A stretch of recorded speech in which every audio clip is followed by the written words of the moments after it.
कार्यक्रम के पुण्यार्जक है प्रबंधकारी कार्यकारिणी एवं ट्रस्ट समिति, रजत मंदिर निर्माण कमेटी, निकटवर्ती जैन समाज, श्री दिगंबर जैन अतिशय क्षेत्र बंधा, जिला टीकमगढ़, मध्य प्रदेश।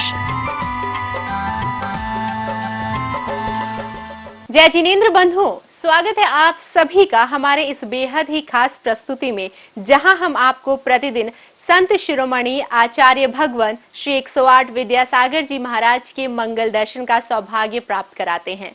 प्रत्येक प्राणी मात्र का दिन मंगलमयी हो जाता है जब चातुर्मास स्थल जबलपुर मध्य प्रदेश में विराजमान पूज्य आचार्य श्री के मंगल दर्शन कर उनके श्रीमुख से निश्चित मंगल प्रवचनों को श्रवण करने का सौभाग्य प्राप्त होता है। तो आइए पारस चैनल के माध्यम से सीधे आपको दर्शन कराते हैं आचार्य प्रभु के। जय गुरु श्री विद्यासागर जी महाराज की जय। आचार्य श्री जी के चरणों में हम झुका रहे अपना माथा, जिनके जीवन की हर चरे बन पड़ी स्वयं की नवगाथा। जैनागम का बसुधा कलश जो बिखराते हैं गली गली, जिनके दर्शन को पाकर के खिलती मुरझाई हृदय कली। ओम रूम अष्टोत्तर शताचार्य श्री विद्यासागर जी महामुनीन्द्र मम हृदये अत्र अवतरोत्तर संभोषित इति आह्वानञ्च। ओम रूम अष्टोत्तर शताचार्य श्री विद्यासागर जी महामुनीन्द्र मम हृदये अत्र तिष्ठ तिष्ठ ठ ठ स्थापनम। जय हो। ओम रूम अष्टोत्तर शताचार्य श्री विद्यासागर जी महामुनीन्द्र मम हृदये अत्र सन्निहितो भव भव वसट सन्निधिकरणम। संसार की बिसियों में पढ़कर मैंने अपने को भरमाया, इस राग द्वेष की बेहतर रीस अब तक पार नहीं पाया। तब विद्या सिंधु के जलकड़ से बाबू कालुस धोने आया हूँ। आना जाना मिट जाए मेरा यह बंध काटने आया हूँ। ओम रूम अष्टोत्तर शताचार्य श्री विद्यासागर जी महामुनीन्द्रेभ्यो जन्म जरा मृत्यु विनाशनाय जलम निर्विपामीति स्वाहा।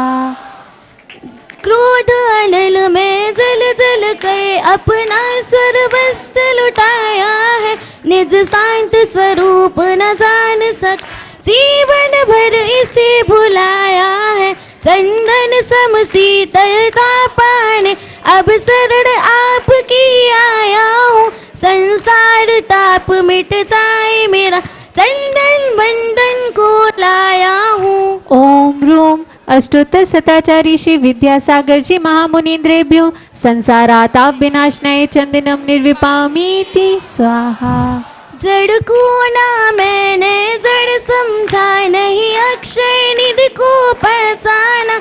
अपने तो केवल सपने थे ब्रह्म और जगत का भटकाना। चरणों में अर्पित अक्षत अक्षय पद मुझको मिल जावे, तब ज्ञान अरुण की किरणों से हृदय कमल भी खिल जाए। ओम रूम अष्टोत्तर शताचार्य श्री विद्यासागर जी महामुनीन्द्रेभ्यो अखंड अक्षय पद प्राप्त अक्षतान निर्विपामीति स्वाहा। इस विषय भोग की मदिरा पी मैं बना सदा से मत वाला। तृष्णा को तृप्त करे जितनी उतनी बढ़ती इच्छा ज्वाला। मैं काम भाव विध्वंस हेतु मन सुम चढ़ाने आया हूँ। यह मदन विजेता बन न सके यह भाव हृदय में लाया हूँ। ओम रूम अष्टोत्तर शताचार्य श्री विद्यासागर जी महामुनीन्द्रेभ्यो कामबाण विध्वंसनाय दिव्य पुष्पम निर्विपामीति स्वाहा। इस छुटा रोग की व्यथा कथा भव भव में कहता आया हूँ। अति बख्श बख्श बगे फिर भी मन तृप्त नहीं कर पाया हूँ। नैवेद्य समर्पित करके मैं तृष्णा की भूख मिटाऊंगा। अब और अधिक ना भटक सकूं, यह अंतर्बोध जगाऊंगा। ओम रूम अष्टोत्तर शताचार्य श्री विद्यासागर जी महामुनीन्द्रेभ्यो क्षुधारोग विनाशनाय दिव्य नैवेद्यम निर्विपामीति स्वाहा। मोहांधकार से व्याकुल हो निज को नहीं मैंने पहचाना, मैं राग द्वेष में लिप्त रहा, इस हाथ रहा बस पछताना। ये दीप समर्पित है मुनि वे मेरा, तुम दूर भगा देना, तुम ज्ञान दीप की बाती मम अंतर दीप जला देना। ओम रूम अष्टोत्तर शताचार्य श्री विद्यासागर जी महामुनीन्द्रेभ्यो महामोहांधिकार विनाशनाय दिव्य दीपम निर्विपामीति स्वाहा। इस अशुभ कर्म ने किया है मैंने अब तक ये माना था, बस पाप कर्म तज पुण्य कर्म सारा अपनाना था। शुभ अशुभ कर्म सब रिपुदल मैं इन्हें जलाने आया हूँ, इसलिए प्रभु जी के चरणों में अब धूप चढ़ाने आया हूँ। ओम रूम अष्टोत्तर शताचार्य श्री विद्यासागर जी महामुनीन्द्रेभ्यो अष्टकर्म दहनाय दिव्य धूपम निर्विपामीति स्वाहा। भोगों को इतना भोगा कि खुद को ही भोग बना डाला, साध्य और साधक का अंत मैंने आज मिटा डाला। मैं चिदानंद में लीन रहूं, पूजा का यह फल पाना था जिनके द्वारा मिल बैठा मुझे ठिकाना है। ओम रूम अष्टोत्तर शताचार्य श्री विद्यासागर जी महामुनीन्द्रेभ्यो महामोक्ष फल प्राप्तये फलम निर्विपामीति स्वाहा। जग के वैभव को पाकर मैं निस दिन कैसा मस्क रहा, चारों गतियों की ठोकर को काले में ही अभ्यस्त रहा। मैं हूँ स्वतंत्र ज्ञाता दृष्टा, मेरा पर से क्या नाता, कैसे अनर्ग पद पा जाऊं ये अरुण भावना भाता है। भावों की निर्मल सरिता में अवगाहन करने आया, सबका सारा दुख दर्द हरो ये अर्घ भेटने आया हूँ। हे तपो मूर्ति है आराधक है योगीश्वर मास, हे अरुण कामना देख सके युग युग तक आगामी बसंत। ओम रूम अष्टोत्तर शताचार्य श्री विद्यासागर जी महामुनीन्द्रेभ्यो ससंग मुनिराजेभ्यो अनर्घ पद प्राप्तये जयमाला पूर्णार्घम निर्विपामीति स्वाहा। नमोस्तु श्री जी, नमोस्तु। ओम नमः सिद्धेभ्यः। अहिंसा परमो धर्म की आप लोग यहाँ पर चातुर्मास के समय पर धर्म के लाभ लेने हेतु आ रहे हैं और लौट रहे हैं, क्योंकि आपको धर्म प्रिय है। आपकी यह धर्म की प्रियता की रक्षा भी तभी संभव है जब आप देश में रहते हैं, में आप रह रहे हैं, तो देश की जब तक स्वतंत्रता नहीं रहेगी तब तक आप यहाँ पर बैठ करके धर्म ध्यान नहीं कर सकेंगे और न ही धनार्जन ही कर सकेंगे। इसलिए सरकार ने सोचा एक ऐसा भी दल अपेक्षित है जो आप लोगों की चिंता को दूर करके निश्चिंत हो करके आप धर्म ध्यान कर सकें। आपकी चिंता देश की रक्षा के बिना संभव नहीं। उन्होंने अपने जीवन में संकल्प लिया आपका धर्म ध्यान अच्छे ढंग से हो।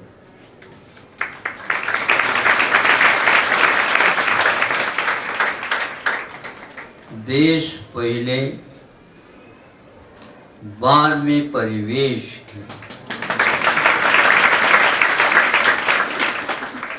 हम परिवेश की ओर देखते हैं किंतु देश की ओर कम देखते हैं।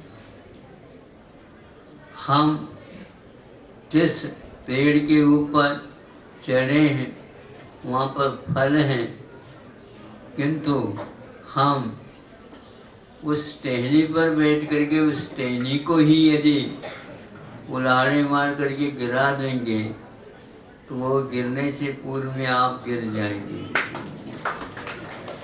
इसलिए आप उनके बारे में भी सोचिए जिन्होंने ये संकल्प लिया, क्षेमं सर्व प्रजानां। आप लोग प्रतिदिन शांति धारा आदि करते समय ये पंक्ति अवश्य बोलते हैं, सभी का क्षेम हो। कब संभव है? तब संभव है जब इस प्रकार के व्यक्ति सारे के सारे सुख शांति वैभव जिनको आप लोग बार बार अपनी निगाह में रखते हो, किंतु आपको अवश्य शांति मिले, देश पूरी रूप से धर्म ध्यान में लीन रहे, तो ऐसा राजा हो तो प्रजा भी ऐसी होनी चाहिए।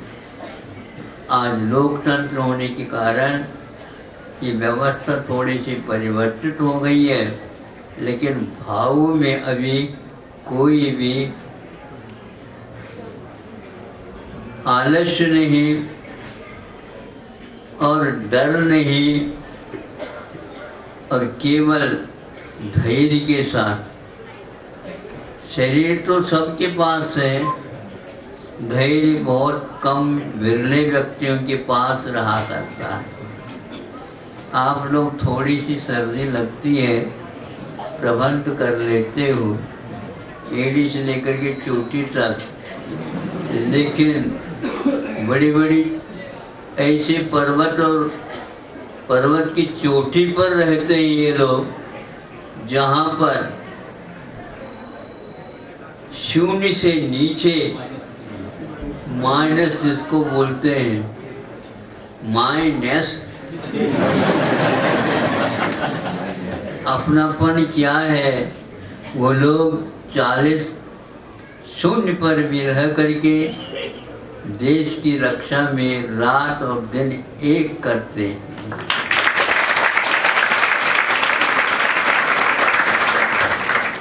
दिन में भले ही इनको थोड़ी बहुत झोंका आता होगा, लेकिन रात में इनका सामायिक चलता रहता है। कहीं से थोड़ी सी भी आवाज़ आए उससे पूर्व में ये अपने आप को अटेंशन बाद में, पहले इंटेंशन कौन सा है बताओ।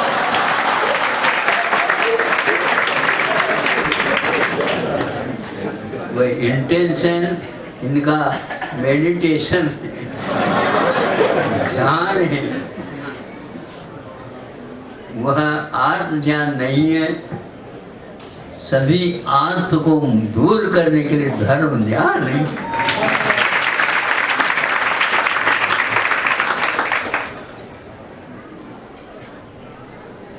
देश पहले है तभी यह काम हो सकता है।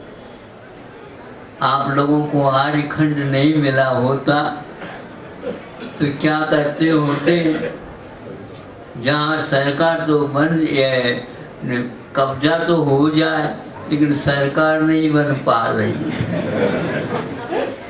जनता आज पूरी निश्चिंत होकर के धर्म ध्यान कर रही है, और आप लोगों के भाव उनके बारे में भी सोचना चाहिए जो इस कार्य में, परम पवित्र कार्य में लगे हुए हैं।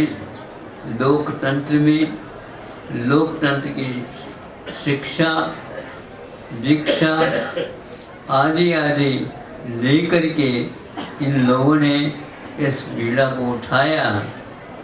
सुनते हैं तो आश्चर्य होता है।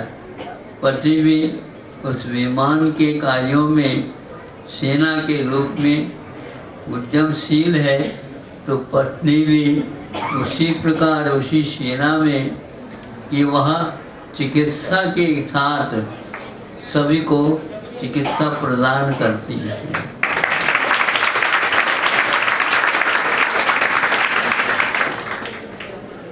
युद्ध का अर्थ हमेशा हमेशा संघर्षमय होता है, लेकिन उस युद्ध के क्षेत्र में भी वे जब किसी भी सेना को क्षति पहुंचती है, हाथ पैर अंग उपांग इत्यादि में, तो वह किसी भी प्रकार से थोड़े से सफ़ेद वस्त्र दिखाया जाता है तो उसके ऊपर गोली नहीं चलती है। एक धर्म का ही परिणाम है। वहाँ पर ये सीमा में रह कर के भी असीम की रक्षा के लिए हमेशा हमेशा कार्य करते हैं। इसमें कोई संदेह नहीं है। परिवार के परिवार ही देश की रक्षा के लिए समर्पित होकर के सामने जो मृत्यु है, लेकिन उस मृत्यु को भी ललकार करके मृत्युंजयी बनने के लिए ऐसा पर्व। इनके दादाजी भी उसी में थे, बताते हैं।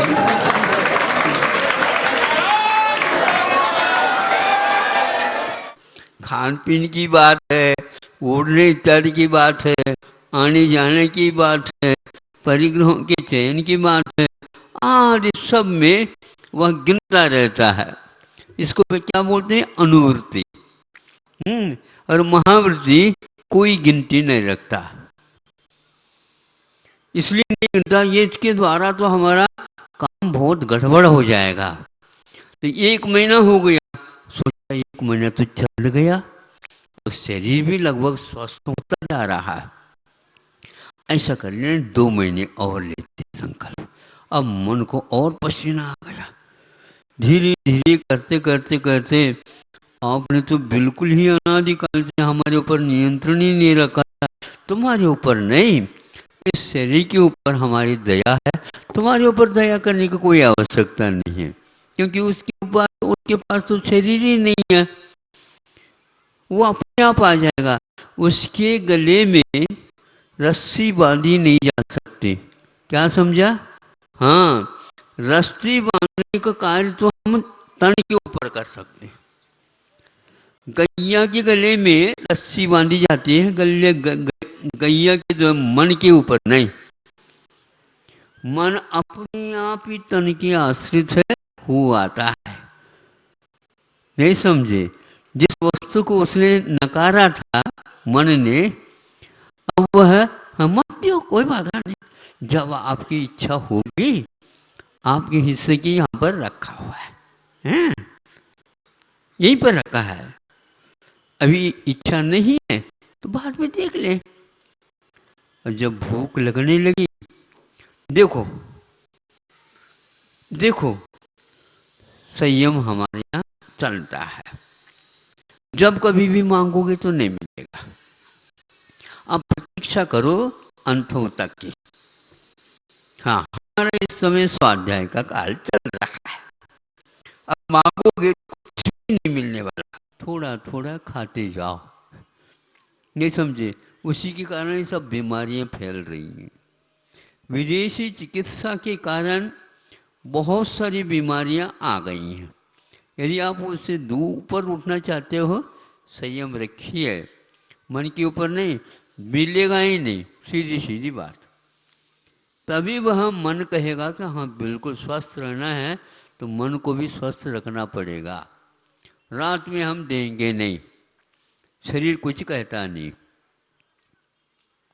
और दिन में भूख तो दिन में ही लगाएगी, रात में लगने से, क्योंकि मिलना है ही नहीं। टिकट जो मिलेंगे वह जब गाड़ी के आने जाने जो होता है ना, उसी समय मिलेंगे, नहीं तो 24 घंटा वो बहुत गड़बड़ हो जाएगा। आप लाइन लगाइए, आपको मिल जाएंगे। ये रिजर्वेशन का जमाना आने से तो ऐसा हो रहा है। हाँ, जिस समय मिलेगा उसी समय मिलेगा, जिसको जितना मिलेगा उतना ही मिलेगा, उसमें ज़्यादा नहीं मिलेगा। तो अपने आप ही नियत बन जाएगा कार्यक्रम। भूख शरीर में तब लगती है जब उसके अवयव भीतरी स्नायु आदि अच्छे ढंग से समय पर। तो आपने मान लो आज 10 बजे दिया, 10 बजे का अभ्यास 1 महीने से हो रहा है, तो 10 बजे ही धीरे धीरे भूख लगने लग जाएगी।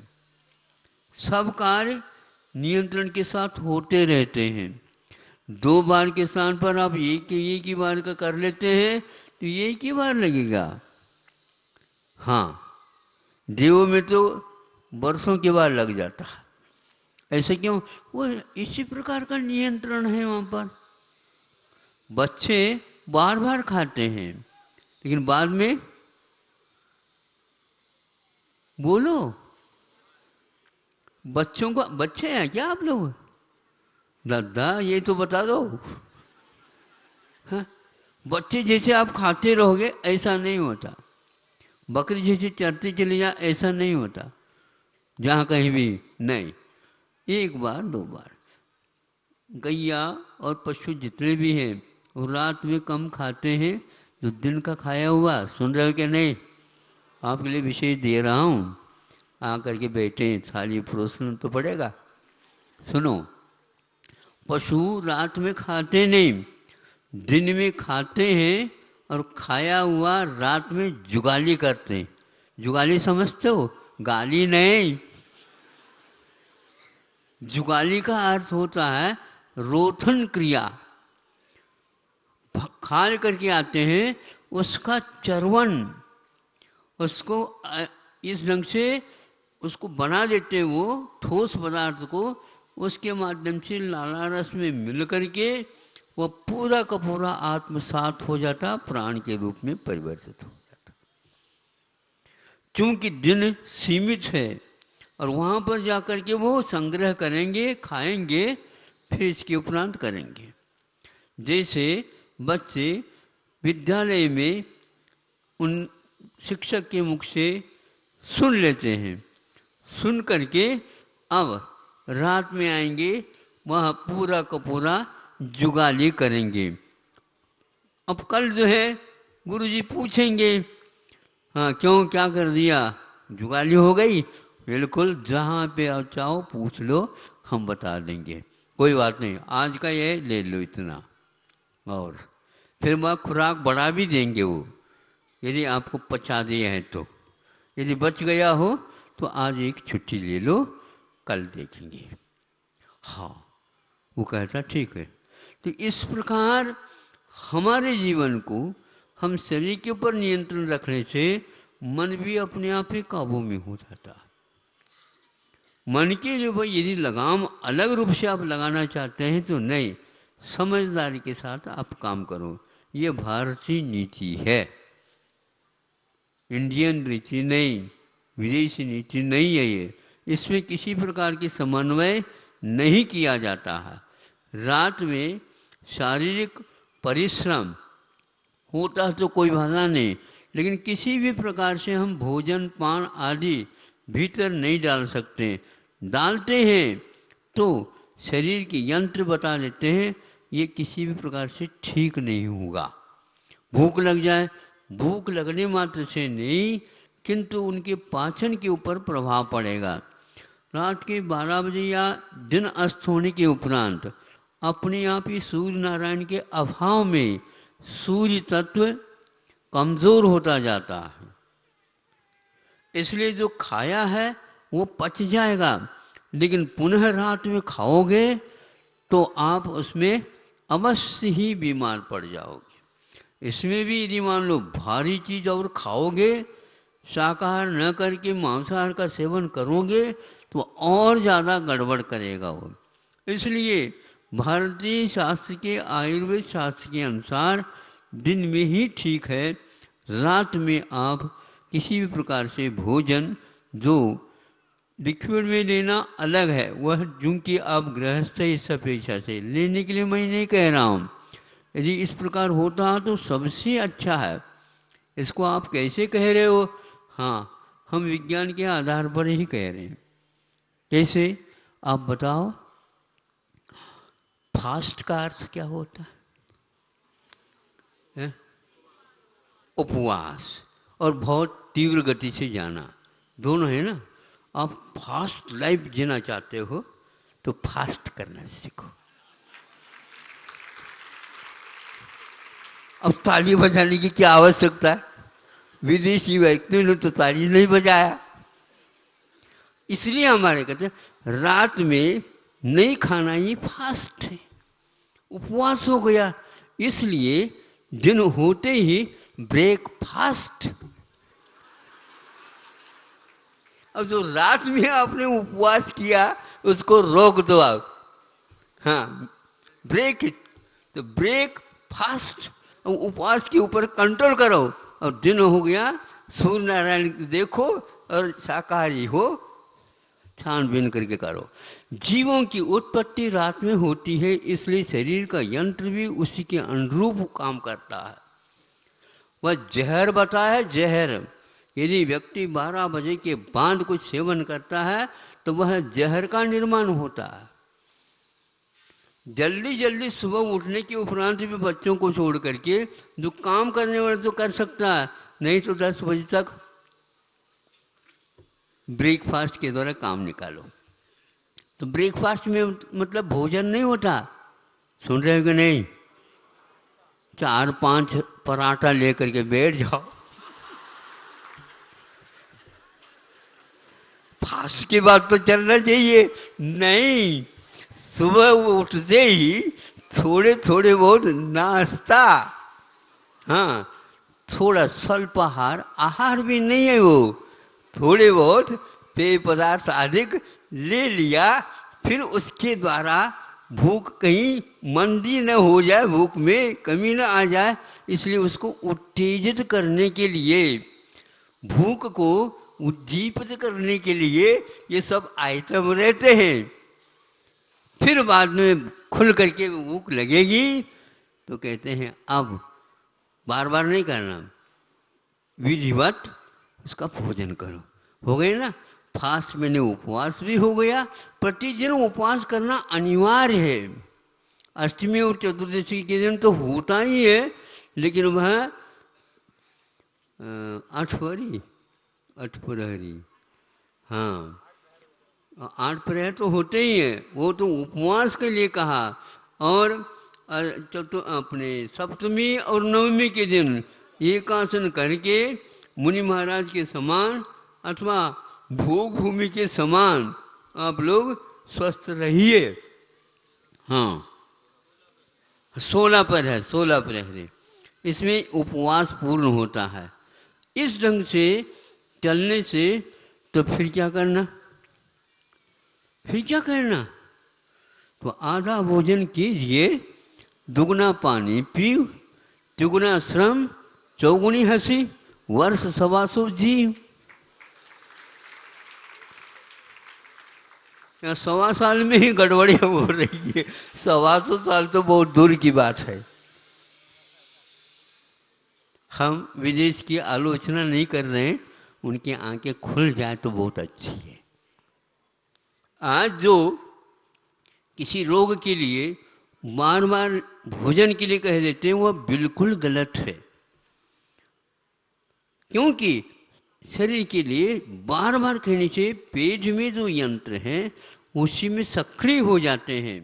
इस कार्यक्रम के पुण्यार्जक है प्रबंधकारी कार्यकारिणी एवं ट्रस्ट समिति, रजत मंदिर निर्माण कमेटी, निकटवर्ती जैन समाज, श्री दिगंबर जैन अतिशय क्षेत्र बंधई, जिला टीकमगढ़, मध्य प्रदेश।